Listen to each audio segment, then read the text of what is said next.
নবী করিম সাল্লাল্লাহু আলাইহি ওয়াসাল্লামের রওজায়ে মুবারকের ওপরে একটি গুরুত্বপূর্ণ আয়াত উল্লেখ করা হয়েছে। সেই আয়াতটা কি আপনারা জানেন?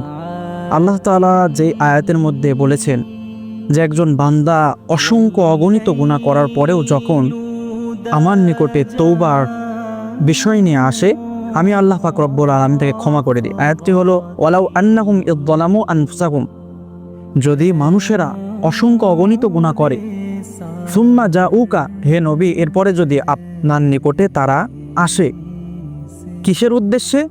যাতে করে ওয়াস্তাগফারা লাহুমুর রাসূল, আপনি তাদের জন্য ইস্তিগফার করেন এবং তারাও নিজের থেকে আমার নিকটে ইস্তিগফার করে, ফাওয়াজাদাল্লাহা তাওয়াবার রহিমা, তারা অবশ্যই আমাকে গফুরুর রহিম অর্থাৎ অত্যন্ত ক্ষমাশীল এবং দয়াশীল হিসাবে ভাবে।